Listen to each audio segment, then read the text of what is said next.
Hello friends, मैं अंकुर सोलंकी स्वागत करता हूं अपने यूट्यूब चैनल पर। दोस्तों, आज आपके लिए लेकर आया हूं SSC, UP triple SC, UPP, RRB में जो कम्पिटिटिव एग्जाम में ज़्यादातर क्वेश्चन पूछे जा चुके हैं, उन क्वेश्चंस को लेकर आया हूं। चलिए शुरू करते हैं।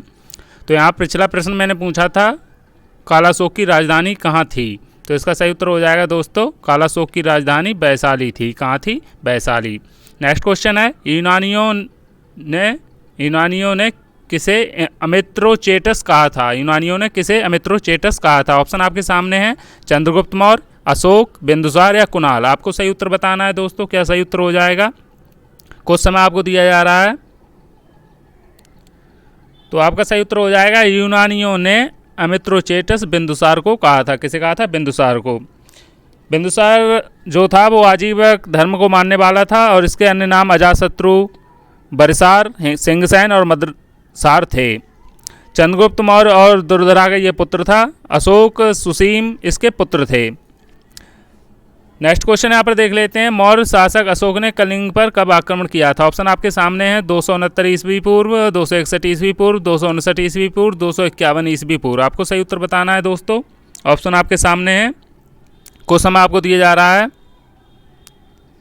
तो आपका सही उत्तर यहाँ पर हो जाएगा, अशोक ने कलिंग पर 261 ईस्वी पूर्व में आक्रमण किया था। 8 वर्ष बाद कलिंग पर इसने युद्ध शुरू कर दिया था अपने राज्याभिषेक के बाद, और इस युद्ध के बाद इसने कोई युद्ध नहीं किया और धम्म की नीति को अपनाया। नेक्स्ट क्वेश्चन यहाँ पर देख लेते हैं दोस्तों, अशोक के किस शिलालेख में उसकी कलिंग विजय का वर्णन है? 90, 10वें, 11वें या 13वें? आपको सही उत्तर बताना, अशोक के किस शिलालेख में उसकी कलिंग विजय का वर्णन है? 90 में, 10वें में या 11वें में या 13वें में? सही उत्तर बताइए, कुछ समय आपको दिया जा रहा है।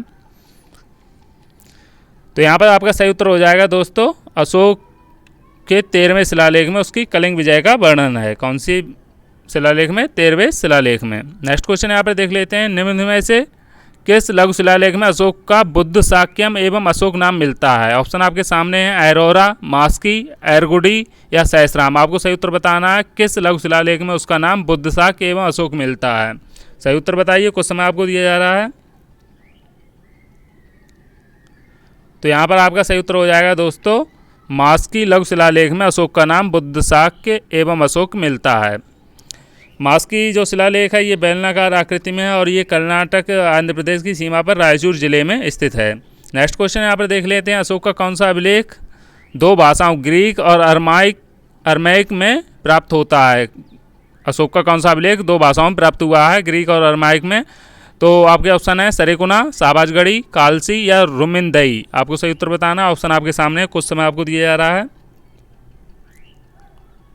तो यहाँ पर सही उत्तर हो जाएगा दोस्तों, अशोक का सरेकुना जो अभिलेख है वो 2 भाषाओं में प्राप्त हुआ है, ग्रीक और अरमाइक में। अफगानिस्तान के कांधार में ये स्थित है। नेक्स्ट क्वेश्चन यहाँ पर देख लेते हैं दोस्तों, मैगस्थनीज ने समाज का वर्गीकरण कितने भागों में किया है? मैगस्थनीज जो चंद्रगुप्त के दरबार में आया था, चंद्रगुप्त के, तो उसने कितने भागों में समाज का वर्गीकरण किया है? आपको सही उत्तर बताना, ऑप्शन सामने है, 4, 5, 6, 7। आपको सही उत्तर बताना, कुछ समय आपको दिया जा रहा है। तो यहाँ पर सही उत्तर हो जाएगा दोस्तों, मैगस्थनीज ने समाज का वर्णन 7 वर्गों में, 7 भागों में किया है। कौन कौन से भाग हैं? पहला है दार्शनिक, दूसरा कृषक, तीसरा शिकारी पशुपालक, चौथा यहाँ पर व्यापारी शिल्पी, पाँचवा योद्धा, छठा निरीक्षक और 7वां मंत्री। ये 7 भागों में उसने मैगस्थनीज ने समाज को वर्गीकृत किया था। नेक्स्ट क्वेश्चन देख लेते हैं, निम्न में से किस शासक ने अश्वमेध यज्ञ करवाया था? आपको ऑप्शन आपके सामने है, अशोक, दशरथ, पुष्यमित्र शुंग या कुणाल। सही उत्तर बताइए, कुछ समय आपको दिया जा रहा है। तो यहाँ पर आपका सही उत्तर हो जाएगा दोस्तों, पुष्यमित्र शुंग ने अश्वमेध यज्ञ करवाया था। ये मौर्य साम्राज्य का सेनापति था, जो मौर्य साम्राज्य था उसका सेनापति था। अंतिम मौर्य सम्राट बृहद्रथ की इसने हत्या कर दी थी और खुद राजा बन गया था। इसने सेनानी की उपाधि धारण की थी और ब्राह्मण ये था, और इसने सबसे पहले क्या किया था, ब्राह्मणों के लिए बहुत कार्य किए थे इसने। नेक्स्ट क्वेश्चन यहाँ पर देख लेते हैं दोस्तों, प्रसिद्ध व्याकरणाचार्य पतंजलि किसके समकालीन थे? ऑप्शन आपके सामने है, अशोक, पुष्यमित्र शुंग, वसुदेव या कनिष्क। आपको सही उत्तर बताना है, पतंजलि किसके शासनकाल में रहते थे या किसके समकालीन थे? सही उत्तर बताइए, कुछ समय आपको दिया जा रहा है।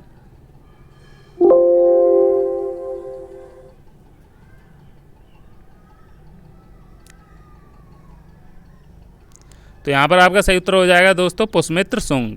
जो पतंजलि थे वो पुष्यमित्र शुंग के समकालीन थे, उसी के दरबार में ये रहते थे। नेक्स्ट क्वेश्चन यहाँ पर देख लेते हैं दोस्तों,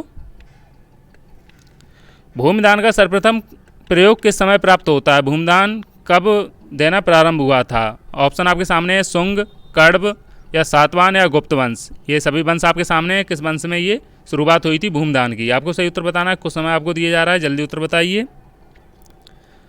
तो आपका सही उत्तर हो जाएगा भूमिदान सातवाहन वंश के शासकों ने शुरू किया था।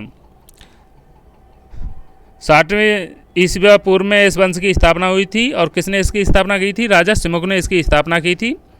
इस वंश ने 300 वर्षों तक शासन किया था और इसी वंश ने सबसे पहले ब्राह्मणों को भूमिदान देना शुरू किया था। नेक्स्ट क्वेश्चन यहाँ पर देख लेते हैं, शीशे के सिक्के किस राजवंश के शासकों ने चलाए थे? Indo Greek, Satavahana, Pallava, Kushan. आपको सही उत्तर बताना है, ऑप्शन आपके सामने है, कुछ समय आपको दिया जा रहा है।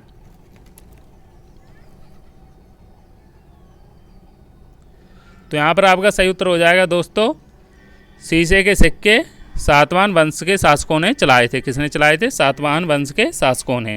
नेक्स्ट क्वेश्चन यहाँ पर देख लेते हैं, किस गुप्त शासक को कविराज कहा जाता है? ऑप्शन आपके सामने है, समुद्रगुप्त, रामगुप्त, स्कंदगुप्त या कुमारगुप्त। सही उत्तर बताइए, कुछ समय आपको दिया जा रहा है। तो आपका सही उत्तर हो जाएगा दोस्तों यहाँ पर समुद्रगुप्त को कविराज कहा जाता है। गुप्त शासक थे और इन्हें कई सिक्कों पर बीड़ा बजाते हुए दिखाया गया है। नेक्स्ट क्वेश्चन यहाँ पर देख लेते हैं, श्रीलंका के राजा मेघवर्मन ने किस गुप्त शासक से भगवान बुद्ध का मंदिर बनवाने की अनुमति मांगी थी? गया में उन्होंने अनुमति मांगी थी, किससे मांगी थी? समुद्रगुप्त, स्कंदगुप्त, उपगुप्त या कुमारगुप्त। आपके सामने ऑप्शन दिए हैं, सही उत्तर बताइए दोस्तों। तो आपका सही उत्तर हो जाएगा दोस्तों यहाँ पर समुद्रगुप्त से। श्रीलंका के राजा मेघवर्मन ने समुद्रगुप्त से गया में मंदिर बनवाने की अनुमति मांगी थी। नेक्स्ट क्वेश्चन यहाँ पर देख लेते हैं, चीनी यात्री फायन किसके शासनकाल में भारत आया? ऑप्शन आपके सामने है, समुद्रगुप्त, चंद्रगुप्त प्रथम, चंद्रगुप्त द्वितीय या कुमारगुप्त। सही उत्तर आपको बताना है, चीनी यात्री फायन किसके शासनकाल में भारत आया? कुछ समय आपको दिया जा रहा है। तो यहाँ पर आपका सही उत्तर हो जाएगा दोस्तों, चंद्रगुप्त द्वितीय के दरबार में चीनी यात्री फायन भारत आया।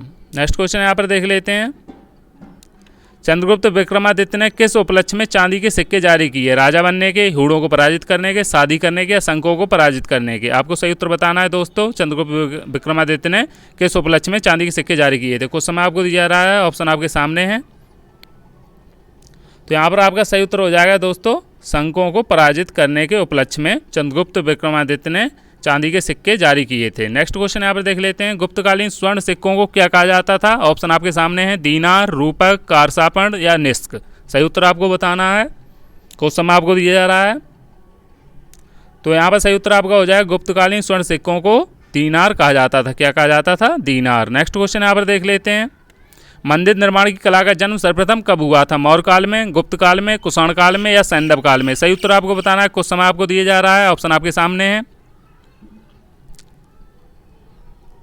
तो आपका यह उत्तर सही हो जाएगा यहाँ पर, मंदिर निर्माण की कला का जन्म सर्वप्रथम गुप्त काल में हुआ था। किसमें हुआ था? गुप्त काल में। नेक्स्ट क्वेश्चन यहाँ पर देख लेते हैं, कन्नौज के लिए त्रिपक्षीय युद्ध को अंततः किसने जीता? कन्नौज के लिए जो युद्ध हुआ था उसको किसने जीता था अंत में?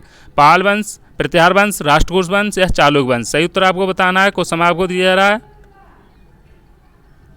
तो आपका सही उत्तर यहाँ पर हो जाएगा दोस्तों, प्रत्याहार वंश ने अंततः इसे जीत लिया था। नेक्स्ट क्वेश्चन यहाँ पर देख लेते हैं, एलोरा के कैलाश मंदिर का निर्माण किसने करवाया था? कृष्ण प्रथम, इंद्र प्रथम, इंद्र तृतीय या कृष्ण तृतीय? सही उत्तर आपको बताना है, सही उत्तर आपको बताना है दोस्तों, क्या उत्तर हो जाएगा?